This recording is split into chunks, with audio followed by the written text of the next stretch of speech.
आकाशवाणी मुंबई. संदेश नाईक. आणि मी तुषार पवार. प्रादेशिक बातम्या देत आहोत. ठळक बातम्या. पर्यटन आणि आध्यात्मिक पर्यटनाच्या क्षेत्रात राष्ट्रीय आणि आंतरराष्ट्रीय शक्यता मोठ्या असल्याचं प्रधानमंत्री नरेंद्र मोदी यांचं प्रतिपादन. आगामी काळात भारतीय प्रशासकीय, पोलीस आणि महसूल विभागांमध्ये महिलांचा वाटा 50%हून अधिक असेल, राज्यपाल भगतसिंह कोश्यारी यांचा विश्वास. केंद्रीय मंत्री नारायण राणे यांची जन आशीर्वाद यात्रा आज पालघर जिल्ह्यात. राज्यात मनोरुग्णालयांसाठी 1,500 कोटी रुपयांच्या निधीची आरोग्यमंत्री राजेश टोपे यांची घोषणा. राज्यात 500 पैकी 413 माजी सैनिकांच्या पाल्यांना प्रधानमंत्री शिष्यवृत्ती मंजूर. आणि देशातलं रुग्ण बरे होण्याचं प्रमाण 97.54% राज्यात काल 6,384 रुग्ण कोरोनामुक्त. आता ऐकूया बातम्या विस्तारानं. मात्र त्याआधी एक आवाहन. देशभर 18 वर्षांवरच्या सर्व नागरिकांसाठी मोफत लसीकरण मोहीम सुरू आहे. आमच्या युवा श्रोत्यांना आम्ही आवाहन करतो की त्यांनी लसीकरण करून घ्यावं आणि इतरांनाही त्यासाठी मदत करावी. आणि हो, लसीकरण झालं म्हणून निष्काळजी राहू नका.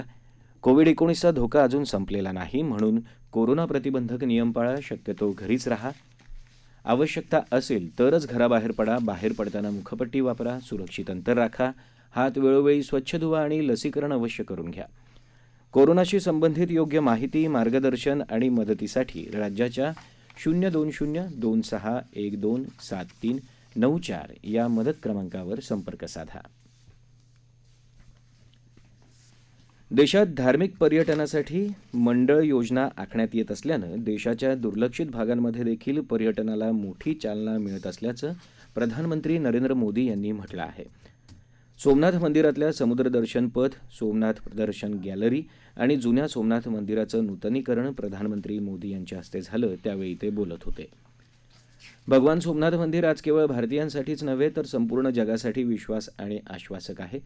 विनाशकारी शक्ती, दहशतवादाच्या आधारावर साम्राज्य निर्माण करणारी विचारसरणी काही काळ वर्चस्व गाजवू शकते, परंतु तिचं अस्तित्व कधीही कायमचं नसतं. ते मानवतेला फार काळ दडपू शकत नाही, असंही प्रधानमंत्री यावेळी म्हणाले.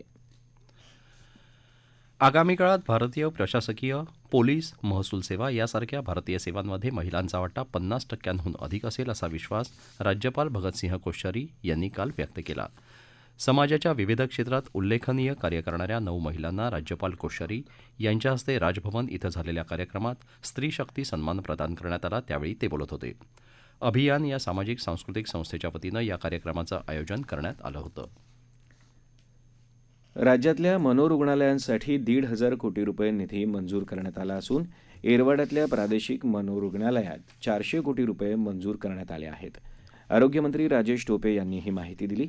येरवाडा प्रादेशिक मनोरुग्णालयाला टोपे यांनी काल भेट देऊन मनोरुग्णालयातल्या रुग्णांची व्यवस्था, उपलब्ध मनुष्यबळ तसंच सोयीसुविधांची पाहणी केली. या मनोरुग्णालयातील रिक्त पदांवर तातडीनं नेमणुका केल्या जाव्यात अशा सूचना संबंधित अधिकाऱ्यांना त्यांनी यावेळी केल्या. मनोरुग्णालयातील रुग्णांची प्रवेश प्रक्रिया सुलभ पद्धतीनं व्हावी यासाठी सुधारित नियमावलीप्रमाणे व्हॉलंटरी बोर्ड तसंच जिल्हानिहाय रिव्ह्यू बोर्ड तातडीनं स्थापन करणार असल्याचं टोपे यांनी यावेळी सांगितलं. केंद्रीय सैनिक मंडळामार्फत इयत्ता 12वी आणि पदवी उत्तीर्ण होऊन व्यावसायिक अभ्यासक्रमासाठी प्रवेश घेतलेल्या देशातल्या 5,500 माजी सैनिकांच्या पाल्यांना दरवर्षी प्रधानमंत्री शिष्यवृत्ती दिली जाते. सन 2020-21 साठी महाराष्ट्रातून अर्ज केलेल्या 500 पैकी 413 माजी सैनिकांच्या पाल्यांना प्रधानमंत्री शिष्यवृत्ती मंजूर झाली आहे. यात देशात महाराष्ट्राचा 5वा क्रमांक आहे. शिष्यवृत्तीची ही रक्कम 1,36,00,000हून अधिक आहे. दरवर्षी अभ्यासक्रमाचा कालावधी असेपर्यंत ही शिष्यवृत्ती मिळेल अशी माहिती सैनिक कल्याण कार्यालयानं दिली आहे. स्वच्छ भारत मिशन अंतर्गत स्वच्छ सर्वेक्षण 2021 मध्ये हागणदारीमुक्त शहरांच्या श्रेणीत सर्वोच्च वॉटर प्लस मानांकन नवी मुंबई महानगरपालिकेला जाहीर झालं आहे. हे मानांकन मिळवणारी नवी मुंबई हे राज्यातली एकमेव आणि देशातल्या 4 शहरांमधलं एक शहर आहे. शहर हागणदारी मुक्त राहावं याकरता बेलापूर ते दिघा या महापालिका हद्दीत शहरात 394 कम्युनिटी शौचालयं, 220 सार्वजनिक शौचालयं, 20 टॉयलेट्स तसंच महिलांकरता 6 विशेष शौचालयं उभारली आहेत. याशिवाय झोपडपट्टी भागातल्या बैठ्या घरांमध्ये 5,094 घरगुती शौचालयांचंही अनुदान देऊन निर्मिती करण्यात आली आहे. शहरात दररोज निर्माण होणाऱ्या 100% म्हणजेच 380 दशलक्ष लिटर सांडपाण्यावर अत्याधुनिक सीटेक तंत्रज्ञानावर आधारित 7 मलप्रक्रिया केंद्रांद्वारे प्रक्रिया केली जाते. या मलप्रक्रिया केंद्रांची क्षमता सध्याच्या सांडपाण्याच्या तुलनेत 40% अधिक आहे, अशी माहिती आमच्या वार्ताहरानं दिली. केंद्रीय मंत्री नारायण राणे यांची जनआशीर्वाद यात्रा आज नालासोपारा आणि वसईत पोचली. वसई चिंचोटी इथं राणे यांचं पारंपरिक नृत्यानं स्वागत केलं गेलं. यावेळी राणे यांनी आदिवासी समाजाचं दैवत बिरसा मुंडा यांच्या स्मारकाला अभिवादन केलं. केंद्रीय राज्यमंत्री डॉक्टर भारती पवार यांची यात्रा आज धुळ्यात पोचली. प्रधानमंत्री नरेंद्र मोदी यांच्या नेतृत्वाखाली आरोग्य क्षेत्रात भरीव योगदान देण्याचा मानस त्यांनी यावेळी व्यक्त केला. पवार यांची यात्रा दोंडाईच्या इथं पोचली असताना त्यांनी आमदार जयकुमार रावल यांच्या निधीतून उपलब्ध करून दिलेल्या अत्याधुनिक कार्डियाक रुग्णवाहिकेचं लोकार्पण केलं. केंद्रीय अर्थराज्यमंत्री भागवत कराड यांनी जनआशीर्वाद यात्रा काल जालन्यातून औरंगाबादकडे मार्गस्थ झाली. यात्रेदरम्यान कराड यांनी जनतेशी संवाद साधला.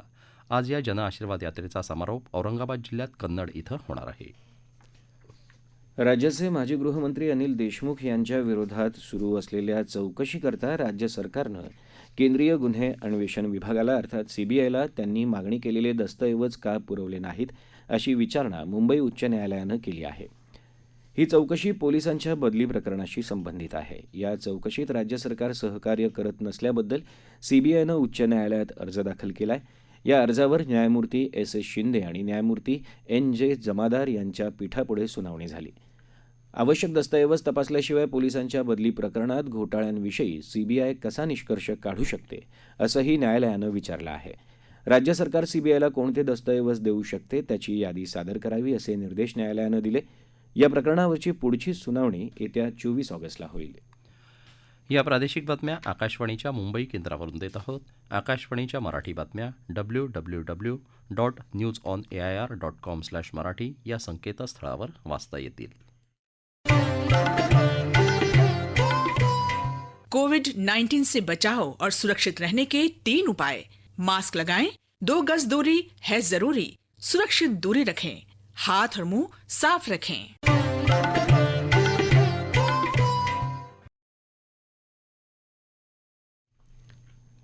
प्रादेशिक बातमीपत्रात आपलं पुन्हा एकदा स्वागत. देशात कोविड प्रतिबंधक लसीकरण मोहिमेनं 57 कोटीचा टप्पा पार केला आहे. देशात काल 36,36,000हून अधिक नागरिकांना लस दिली गेली. आतापर्यंत लसीच्या 57,61,00,000 मात्रा देण्यात आल्या आहेत. दरम्यान देशात काल 34,457 नव्या कोरोनाबाधित रुग्णांची नोंद झाली, तर 375 रुग्णांचा मृत्यू झाला. देशात आतापर्यंत या संसर्गानं 4,33,964 रुग्णांचा मृत्यू झाला आहे. काल 36,000 रुग्ण बरे झाले असून आतापर्यंत 3,15,00,000हून अधिक रुग्ण कोरोनामुक्त झाले आहेत. सध्या 3,61,340 रुग्णांवर उपचार सुरू आहेत. राज्यात गेल्या काही दिवसांपासून उपचाराधीन रुग्णांची संख्या सातत्यानं कमी होत असून कोरोनामुक्तीचा दर वाढत आहे. काल 6,384 रुग्ण बरे होऊन घरी गेले. 4,365 नव्या रुग्णांची नोंद झाली, तर 105 रुग्ण दगावले. राज्यात आतापर्यंत एकूण 64,15,935 जणांना कोरोनाची लागण झाली. त्यापैकी आतापर्यंत 62,21,305 रुग्ण बरे झाले, तर 1,35,672 रुग्णांचा मृत्यू झाला. सध्या राज्यात 55,454 ॲक्टिव्ह रुग्ण आहेत. राज्यातलं रुग्ण बरे होण्याचं प्रमाण 96.97% झालं आहे, तर मृत्यूदर 2.11% आहे. मुंबईत काल 223 रुग्ण बरे झाल्यानं त्यांना रुग्णालयातनं सुटी दिली. आतापर्यंत 7,19,381 रुग्ण कोरोनामुक्त झालेत. काल 322 नव्या रुग्णांची नोंद झाली. आतापर्यंत रुग्णांची संख्या 7,40,612 झाली असून मुंबईतला रुग्णदुपटीचा कालावधी 2,054 दिवसांवर आला आहे. सध्या 2,853 रुग्ण उपचार घेत आहेत. काल कोरोनामुळे 6 जणांचा मृत्यू झाला. सध्या मृतांचा आकडा 15,941 वर पोहोचला आहे. मुंबईत गेल्या जुलै महिन्याच्या तुलनेत ऑगस्ट महिन्यात डेंग्यूच्या रुग्णांची संख्या दुपटीहून अधिक वाढली आहे. डेंग्यूचे 138 तर लेप्टोचे 123 रुग्ण आढळले आहेत. कोरोनाच्या तिसऱ्या लाटेची संभाव्य शक्यता असताना आता साथीच्या रोगांनी डोकं वर काढलं आहे. राज्यात डेंग्यू आणि चिकनगुनियाचा प्रादुर्भाव वाढला असून डेंग्यूमुळे आतापर्यंत 11 जणांचा मृत्यू झाल्याची माहिती आरोग्य खात्यानं दिली आहे. मलेरिया आणि लेप्टोची रुग्णसंख्या वाढू लागली आहे. दूषित पाण्यामुळे कॉलरा, गॅस्ट्रो, कावीळ आणि अतिसार या जलजन्य आजारांचं प्रमाणही काही अंशी वाढल्याची माहिती साथरोग विभाग प्रमुख डॉक्टर प्रदीप आवटे यांनी दिली आहे. नांदेड जिल्ह्याच्या मुखेड तालुक्यातल्या बामणी गावचे जवान सुधाकर शिंदे यांना छत्तीसगडमधल्या नक्षलवादी हल्ल्यात वीरमरण आलं. पालकमंत्री अशोक चव्हाण यांनी शिंदे यांच्या निधनाबद्दल दुःख व्यक्त करत त्यांना श्रद्धांजली अर्पण केली आहे. भारतीय स्वातंत्र्याच्या अमृत महोत्सवानिमित्त बुलडाणा शहरात छोट्या मॅरेथॉन रॅलीचं आयोजन करण्यात आलं होतं. यावेळी पोलंड इथं झालेल्या जागतिक युवा आर्चरी स्पर्धेचे आंतरराष्ट्रीय प्रशिक्षक चंद्रकांत इलग, सुवर्णपदक विजेता मिहीर अपार यांचं स्वागत झालं. या रॅलीत जिल्हा क्रीडा प्रशिक्षण केंद्र, कबड्डी, खो खो, मैदानी, द्रोणाचार्य आर्चरी अकॅडमीचे खेळाडू मोठ्या संख्येनं सहभागी झाले होते. बुलडाणा इथं रस्ते अपघातात अनेक जणांना प्राण गमवावे लागल्यानं राष्ट्रपती रामनाथ कोविंद यांनी दुःख व्यक्त केलं आहे. एका ट्विटरच्या माध्यमातून त्यांनी मृतांच्या कुटुंबियांची सांत्वना केली आहे आणि अपघातात जखमी झालेल्यांना लवकर बरं वाटावं अशी इच्छा व्यक्त केली आहे. उपराष्ट्रपती व्यंकय्या नायडू आणि प्रधानमंत्री नरेंद्र मोदी यांनीही या अपघाताबाबत संवेदना व्यक्त केल्या आहेत. आपण मृतांच्या कुटुंबियांच्या पाठीशी उभे असल्याचं त्यांनी म्हटलं आहे. नागपूरच्या इंदिरा गांधी शासकीय वैद्यकीय महाविद्यालय आणि रुग्णालय इथं सुमारे 200 विद्यार्थ्यांसाठी वसतिगृह बांधण्याचं प्रस्तावित आहे.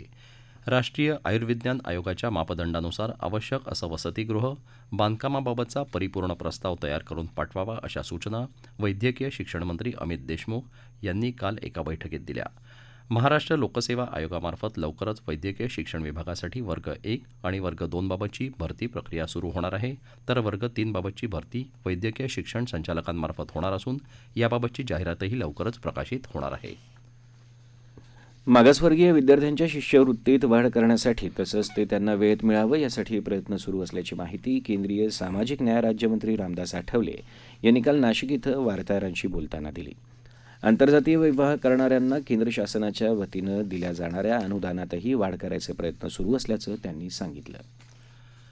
राज्यात अनेक ठिकाणी कालपासून पावसाची संततधार सुरू आहे. मुंबई, ठाणे, पालघर, नवी मुंबईत कालपासून पावसाच्या कधी जोरदार तर कधी रिमझिम सरी कोसळत आहेत. पालघर जिल्ह्यात काल रात्रीपासून सर्वत्रच चांगला पाऊस झाला. जिल्ह्यात आज सकाळपासूनही पावसाची रिपरिप सुरूच आहे. सिंधुदुर्ग जिल्ह्यात ढगाळ वातावरण असून अधूनमधून हलका पाऊस पडतोय.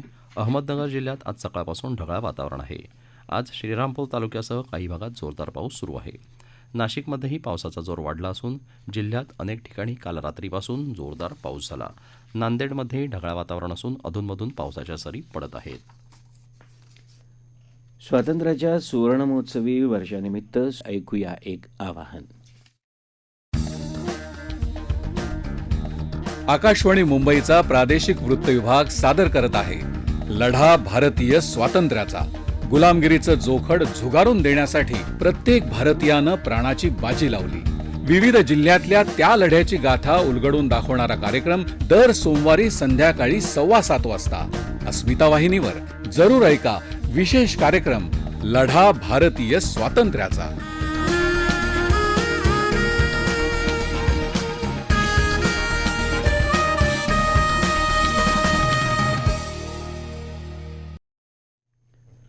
ठळक बातम्या पुन्हा एकदा.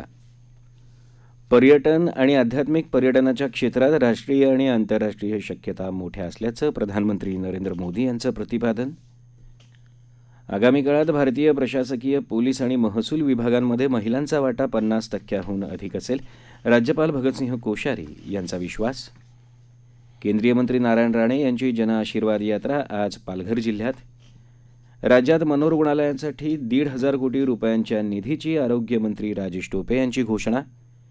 राज्यात 500 पैकी 413 माजी सैनिकांच्या पाल्यांना प्रधानमंत्री शिष्यवृत्ती मंजूर. आणि देशातलं रुग्ण बरे होण्याचं प्रमाण 97.54%. राज्यात काल 6,384 रुग्ण कोरोनामुक्त. याबरोबरच आकाशवाणी मुंबई केंद्रावरचं हे प्रादेशिक बातमीपत्र संपलं. नमस्कार.